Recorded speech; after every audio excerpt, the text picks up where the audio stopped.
The NBA Live series, for better or worse, is reminiscent of the Boston Celtics. Once great before its inevitable decline, the franchise has now been in a rebuilding phase for the last 5 years. The developers can only hope that the changes will eventually lead it back to greatness, like the Celtics during the 2007-2008 season. Will this finally be the year that NBA Live posterizes the competition? Yes!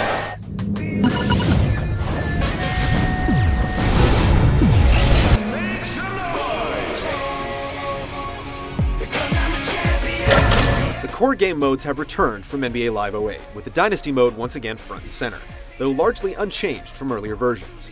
Fans of NHL 09 will welcome the Be a Pro mode, which involves guiding a single athlete through each game. Achieving this goal amounts to building a horizontal meter with strong play. You're rewarded with positive points for every basket, rebound, assist, and so forth. Missed shots, turnovers, and other mistakes will cause the meter to turn red. It appears that the mode was tossed in at the 11th hour, as there are no clear goals to achieve or moves to perform before each game. And you play it one game at a time, so there's very little impetus to return.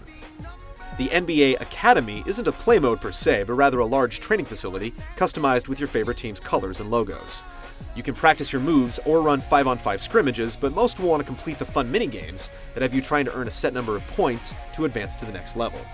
These same minigames can also be used to improve your players in the Dynasty mode. Coming to you live from the FIBA World Championships Arena. The FIBA World Championship is a single elimination tournament with custom rules and a choice of 24 international teams. The problem is that the teams are largely unbalanced, so those wanting to play as the US will dominate the competition. Online, you can play single games or play through leagues complete with drafts, trades, and eventually the playoffs.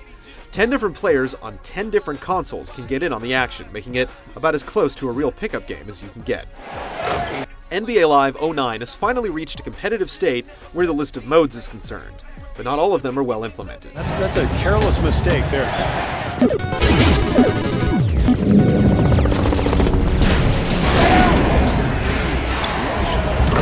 The gameplay has improved over NBA Live 08, as it's very easy to guide your team up and down the hardwood.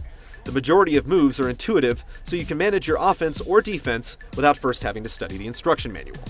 Lockdown defense is now automatic, which means you simply have to move your defender next to the man you want covered. Pick and rolls are surprisingly fun, allowing you to direct how screens are handled with the right analog stick. Running specific plays is also easy with the on-the-fly play calling menu, which activates on-screen visual cues to help you carry out the selected play. Like NBA 2K9, a key feature in NBA Live 09 is that players dynamically adjust to their real-world performances. Dubbed Player DNA, online updates in the form of rosters, player attributes, injuries, and more make sure that the players on the virtual court act like the real thing. A one-time use code is required to access a season's worth of NBA 365 data, which is designed to continuously modify individual ratings, hot streaks, and shooting preferences. Player DNA amounts to a strange color-coded bar with a list of percentages for isolation, post-up, cuts, off-ball screen, and so forth. You can also edit the DNA yourself. No matter who makes the tweaks, it's a nice feature that ensures that rosters will account for yearly surprises on both a player and team level. The solid post-game from NBA Live 08 has returned, and overall, the 09 version has finally made enough strides so that it's not a total disaster to play. Even so, there are still lots of issues with players recognizing court position and various other annoying bugs that can spoil really tight games.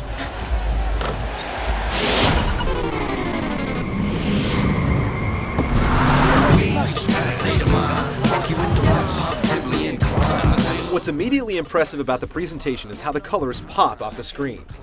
In an unusual design decision, the athletes in NBA Live 09 have a stylized, almost cartoon-like appearance.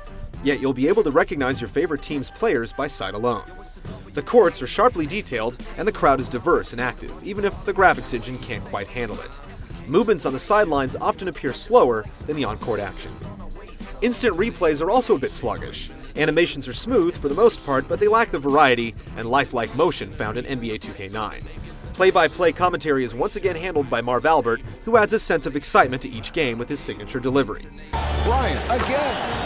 Yes! The problem is that both Albert and Steve Kerr seem to be working off the same script as in NBA Live 08.